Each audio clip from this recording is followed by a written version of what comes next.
Hi guys, this is Hanif Afra. Then நாங்கள் பார்க்க போகிற டாபிக் வந்து cloud computing. So what is cloud computing? க்ளவுட்னு சொன்னால் மேகம், கம்ப்யூட்டிங் தான் கம்ப்யூட்டர். அப்போ மேகம் கம்ப்யூட்டரா? இல்லை, அது அப்படி இல்லை. க்ளவுட் கம்ப்யூட்டிங் சொல்கிறது வந்து ஒரு மாடர்ன் டெக்னாலஜி. பட் இது மாடர்ன்னு சொல்ல இல்லாது. ஏன்னா இப்போ மோஸ்ட் ஆஃப் த ஆர்கனைசேஷன் இதை யூஸ் பண்ணி கொண்டு இருந்தாலும் இது நிறைய காலங்களுக்கு முதல்ல இன்ட்ரடியூஸ் பண்ணப்பட்டது. ஸோ க்ளவுட் கம்ப்யூட்டிங்னா என்ன? வாங்க பார்ப்போம்.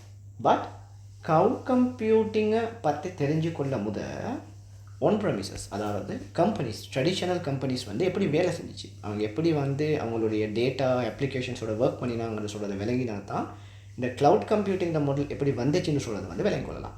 ஓகே, ஸோ ஆரம்ப காலங்களில் வந்து ஒரு கம்பெனி இருந்துச்சுன்னு சொல்லுவோம். ஒரு கம்பெனிக்கு நாங்கள் என்ன சொல்லலாம், பேர் வந்து ஸ்ரீலங்கா அப்படின்னு சொல்லலாம். இந்த கம்பெனியுடைய பேர் வந்து ஸ்ரீலங்கா. ஸோ அந்த ஸ்ரீலங்கா கம்பெனிகிட்ட வந்து என்னென்ன இருக்கும்? ஃபைல்ஸ் இருக்கும். ஓகே, அண்ட் வந்து டாக்குமெண்ட்ஸ் இருக்கும். ஃபைல் டாக்குமெண்ட்ஸ் இருக்கும். அதுக்கு அடுத்தது ஸ்ரீலங்கான கம்பெனிக்கிட்ட என்ன இருக்கும்? அப்ளிகேஷன்ஸ் இருக்கும். ஓகே, அப்ளிகேஷன்ஸ் இருக்கும். இந்த அப்ளிகேஷன் இவற்றை வந்து மேனேஜ் பண்ணுறது, மெயின்டைன் பண்ணுறதுக்கு அவங்களுக்கு என்ன தேவைப்படும்? ஒரு கம்ப்யூட்டர் தேவைப்படும் இல்லையா? ஒரு கம்ப்யூட்டர் தேவைப்படும். இந்த கம்ப்யூட்டரை மெயின்டைன் பண்ணுறதுக்கு என்ன தேவைப்படும்? அவங்களுக்கு ஒரு சர்வர் தேவைப்படும். ஸோ இது அவலத்தையுமே வச்சுக்கொள்கிறதுக்கு, இந்த அவலோ கம்போனண்ட்டையும் இவங்களுக்கு வச்சுக்கொள்கிறதுக்கு இவங்களுக்கு என்ன தேவைப்படும்?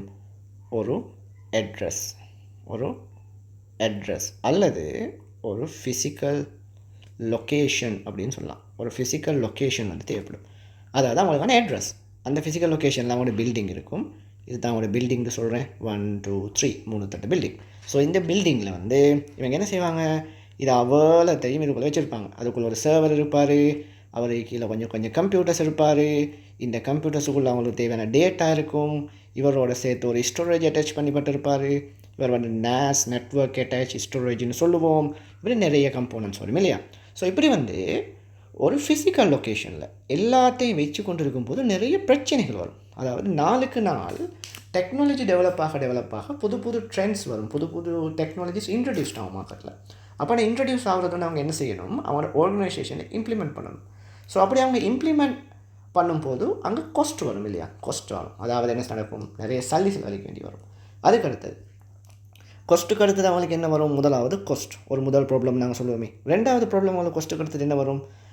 இப்போ ஒரு கம்பெனி வந்து எப்பயுமே தொடங்கின அளவுக்கு எம்ப்ளாயிஸ் இருப்பாங்களா? இல்லையே, எம்ப்ளாயிஸ் கூடுவாங்க, வேலை செய்கிறார்கள் கூடுவாங்க. அப்போ அது நடக்கும், அது வந்து ஸ்கேல் ஆகும். அப்போ ஸ்கேல் ஆகும்போது இவங்க என்ன செய்யணும்? இங்கே இருக்கிற ஹார்ட்வேரையும் ஸ்கேல் பண்ணணும். இப்போ எக்ஸாம்பிள் இவங்க வந்து ஒரு பேசிக்காக ஒரு 8 GB RAM இருக்கிற ஒரு உதாரணம் சொல்கிறேன் இல்லை. 8 GB RAM சர்வர் ரன் ஆகாது. பட் ஒரு 8 GB RAM இருக்கிற ஒரு சர்வர் அவங்களுக்கு தேவைப்பட்டுச்சு. ஆரம்பத்தில் அவங்கள்ட்ட 10 பேர் இருக்கும்போது. பட் அவங்கள்ட்ட 50 பேர் ஆகும்போது இந்த 8 GB வந்து இவங்களுக்கு எவ்வளோ வேணும்? இப்போ இந்த 8 GB வந்து இப்போ இவங்களுக்கு 30 GB வேணும். அப்போ இந்த இடத்துல ஸ்கேல் ஆகுது இல்லையா? அப்போ அதுக்காக என்ன செய்யணும்? கொஸ்ட்டை கொடுக்கணும். அதுக்கு அடுத்தது வந்து மூணாவது பிரச்சனை செக்யூரிட்டி. அதாவது ஃபிசிக்கல் லொக்கேஷன் சொல்லும்போது இதை பாதுகாக்கணும்.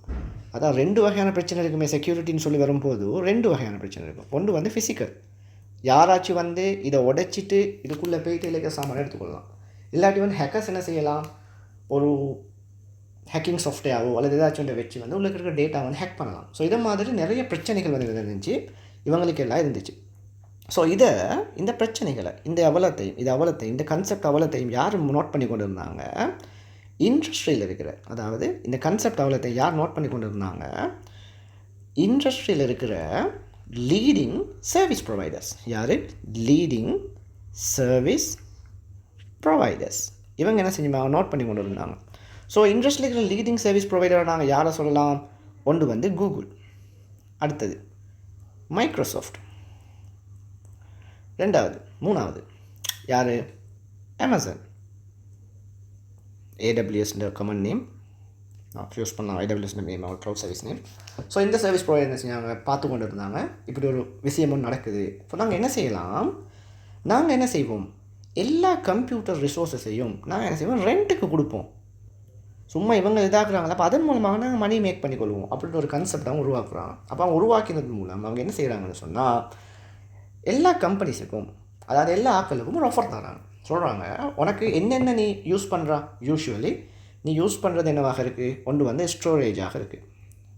ரெண்டாவது கம்ப்யூட்டாக இருக்குது, அதாவது கம்ப்யூட்டர் பவர். மூணாவது செக்யூரிட்டியாக இருக்குது, நெட்வொர்க்காக இருக்குது. விளங்குச்சா? அப்போ இது அவ்வளத்தையும் நான் உனக்கு என்ன செய்கிறேன், ரெண்ட்டுக்கு தாரேன். நான் உனக்கு ரெண்ட்டுக்கு தாரேன். நீ என்ன தெரியுமா செய், ரெண்ட்டுக்கு தாரேன். நீ என்ன தெரியுமா செய், நீ எதை யூஸ் பண்ணுறியோ அந்த எதை யூஸ் பண்ணுறியோ அந்த யூஸ் பண்ணுறதுக்கு மட்டும் நீ என்ன செய்ய பே பண்ணு அப்படின்னு சொல்கிறாங்க. அதாவது நீ யூஸ் பண்ணுறதுக்கு மட்டும் சல்லியாக தந்தால் போதும் அப்படின்னு சொல்லி அவங்க சொல்கிறாங்க. அப்போ இந்த கான்செப்ட் ஆரம்பத்தில் வரும்போது நிறைய பேர் வந்து இதை ஏற்றுக்கொள்ளலை. ஆனால் இப்போ இது இண்டஸ்ட்ரி ட்ரெண்ட் ஆகிட்டு நிறைய companies, most of the companies க்ளவுடுக்கு மூவ் ஆகுறாங்க. நிறைய இன்ஜினியர்ஸை ஹையர் பண்ணுறாங்க மைக்ரேட் பண்ணுறதுக்காக. அப்படி இண்டஸ்ட்ரி வந்து ஒரு ரெவல்யூஷனே வந்து கொண்டு இருக்குது க்ளவுட் கம்ப்யூட்டிங்கால். ஸோ பேசிக் கான்செப்ட் இவ்வளோ தான் க்ளவுட் கம்ப்யூட்டிங். என்ன, நாங்கள் இந்த storage, compute, security, networking and இது போன்ற பல ரிசோர்ஸஸ், டேட்டா பேஸாக கூட இருக்கலாம், இவற்றை எல்லாத்தையுமே ஓவர் த இன்டர்நெட், இப்படி இன்டர்நெட் இருக்கான்னு சொல்லும், இவர் தான் இன்டர்நெட். இந்த ஓவர் த இன்டர்நெட் வந்து நாங்கள் என்ன செய்கிறோம், ரெண்ட் பண்ணுறோம். ரெண்ட் பண்ணிவிட்டு நாங்கள் எதை யூஸ் பண்ணுறோமோ அதுக்கு மட்டும் பே பண்ணுறோம். ஓகே. ஸோ இந்த க்ளவுட் கம்ப்யூட்டிங், இந்த கேரக்டரிஸ்டிக்ஸ், இந்த க்ளவுட் கம்ப்யூட்டிங், இந்த ஃபீச்சர்ஸ், அவற்றில் இன்டெப்டான டாபிக்ஸ், எப்படி நிறைய விஷயங்கள் இருக்குது. இந்த விஷயங்களை நாங்கள் இன் ஃபியூச்சர், அதாவது வரப்போகிற வீடியோஸில் படிப்போம். ஏதாச்சும் ஒரு க்ளவுட் ப்ரொவைடரை தேர்ந்தெடுத்து அந்த க்ளவுட் ப்ரொவைடருடைய ஒவ்வொரு டெக்னாலஜிஸ், அதோட எப்படி ஒர்க் பண்ணுற ஹேண்ட்ஸ் ஆன் ப்ராக்டிஸ் எல்லாமே படிக்கலாம். பட் இது வந்து வீடியோ அபவுட் என்னது, க்ளவுட் கம்ப்யூட்டிங்னா என்னது ஒரு பேசிக் கான்செப்ட். ஸோ சம்மரி என்னென்னு சொன்னால், க்ளவுட் கம்ப்யூட்டிங்னு சொல்கிறது வந்து ஓவர் த இன்டர்நெட் நாங்கள் ரிசோர்ஸஸை ரெண்ட் பண்ணுறோம். ஓகே, அவ்வளோதான் கான்செப்ட். இதை வந்து இன்னும் சிம்பிளாக சொல்லணும்னு சொன்னால், அது சொல்லி இந்த வீடியோ முடிப்போம். இன்னும் சிம்பிளாக சொல்லணும்னு சொன்னால், இப்போ உங்களோட வீட்டுக்கு வந்து எலக்ட்ரிசிட்டி வருது இல்லையா, உங்களோட வீடு இருக்கீங்க, இந்த வீட்டுக்கு வந்து எலக்ட்ரிசிட்டி வருது. இந்த எலக்ட்ரிசிட்டிக்கு வந்து நீங்கள் வீட்டிலேயே இந்த எலக்ட்ரிசிட்டி உற்பத்தி செய்யணும்னு என்ன செய்யணும், இதுக்கு தேவையான எல்லா ஹார்ட்வேர், எல்லா கம்போனண்ட்டையும் நீங்கள் வீட்டிலேயே வச்சுக்கொள்ளணும் இல்லையா. தேவையான எல்லா ரிசோர்ஸஸ், ஹார்ட்வேரையும் வீட்டிலேயே வச்சுருந்து இதை உற்பத்தி செய்யணும். ஆனால் நீங்கள் என்ன செய்கிறீங்க, உங்களோட கவர்மெண்ட் வந்து இந்த அவலத்தையும் வாங்கி வச்சுருக்கிறாங்க. அவங்க எலக்ட்ரிசிட்டியை உற்பத்தி பண்ணி உங்களோட வீட்டுக்கு என்ன மூலம் தராங்க, வயர் மூலமாக தராங்க. ஸோ இந்த வயர் தான் இன்டர்நெட்னு சொல்லுவோமே, இந்த வயர் மூலமாக தராங்க. ஸோ இதன் மூலமாக தரும்போது நீங்கள் என்ன செய்கிறீங்க, நீங்கள் பயன்படுத்தின எலக்ட்ரிசிட்டிக்கு மட்டும் யூனிட்ஸ் வருது. இந்த யூனிட்ஸுக்கு வந்து ஒரு பில் வருது. ஸோ இந்த பில்லை யூஸ் பண்ணி நீங்கள் என்ன செய்கிறீங்க, பே பண்ணுறீங்க. ஓகே. ஸோ இதுதான் வந்து க்ளவுட் கம்ப்யூட்டிங்குடைய பேசிக் ஐடியா. அதாவது எலக்ட்ரிசிட்டி பில் மாதிரி தான், நான் யூஸ் பண்ணுறதுக்கு பே பண்ணுறோம், அவ்வளோதான். சிம்பிள் இல்லையா.